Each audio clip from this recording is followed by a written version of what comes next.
So it was pretty blue skies today, and very few chemtrail jets, but there were big clouds, and they had this strange look to them. And the big clouds have finally broken and started to drop, and they're magenta colored. They got this strange formation right here. And there's a column, up right there. The whole column's moving along. But the magenta's wearing off. It was way brighter a minute ago. The sun's getting down there now. Well, if there's ever magenta in our sunsets around here, it's when it's way off in the distance magenta, not the clouds above you turn magenta at low elevation only. That's not right at all. Also, I noticed that the large puffy clouds were they had flat bottoms. They would come down, and then they'd hit something and stop. They were all at the same level. They all had flat bottoms. I'm thinking it's an electromagnetic bubble. They hit it, and the vapor couldn't go into it. But I think that the water vapor was laden with whatever's turning it magenta purple and falling. Kind of looks like rain, but it's not quite rain. Anyway, that's what's going on in Vancouver today. Oh, and wait, what's that? Oh, my elbow feels weird. My ears are starting to ring like wee, super high pitched. It's not really in my ears though, it's more like in my skull. I wonder if an airplane's gonna fly over. Maybe I can see the future. Future. I have psycho powers. And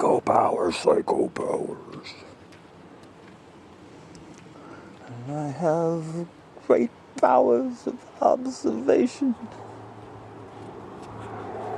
And something, I can't remember how that Pink Floyd song goes. Hey, it's the Audi, check it out. Remember I had my A4, I was hitting it with a splitting ball and all kinds of crazy stuff. I got it back together. It's looking pretty sweet. I got to stop overheating finally when I put a new timing belt on. The old timing belt was loose and it was just not turning the water pump properly. Now I just got to figure out the driveline issue. It's vibrating. I think it's the yoke at the back where it connects to the rear differential. It's got a weird CV joint kind of thing in it, and this one's the driveline was misaligned for a while, and I think that damaged it, so it's wobbling. And I should roll the windows up because it could rain. So I just wanted to make this video about the magenta clouds. It's craziness. Make sure the battery's still charged. Neato. It's an Audi, not an innie.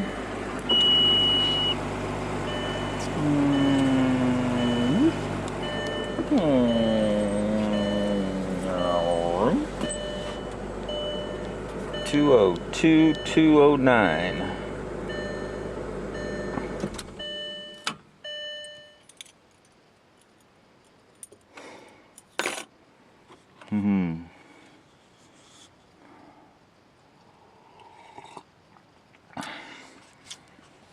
Some good coffee.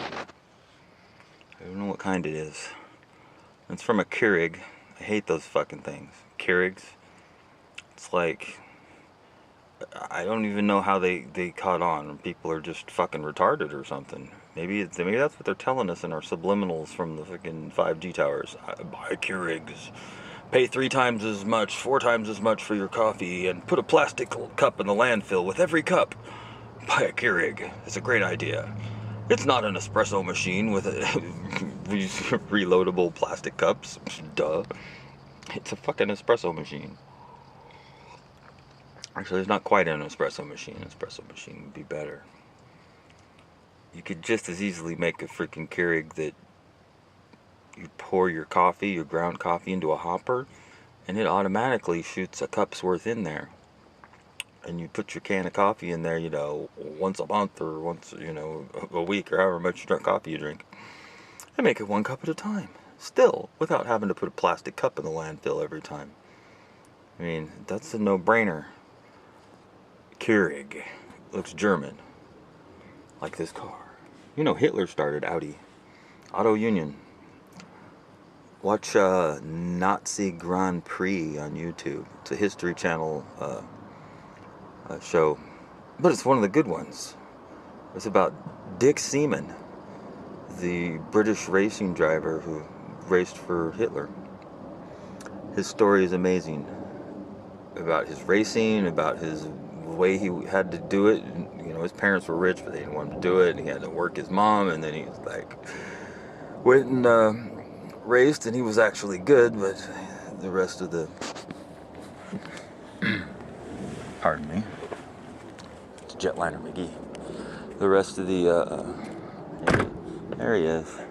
See, they'll be flying these little faggoty fucking jets like that. Zoom in, fucker. There he is, going into the cloud. Oh, and then he's gone on the other side. Yeah, he was at no more than 1,500 feet. They'll be coming in like that probably all night long. And when the cloud cover's thick, you can hear them up just on the other side, just one after another all night. But Dick Seaman, yeah, he good story. Nazi Grand Prix.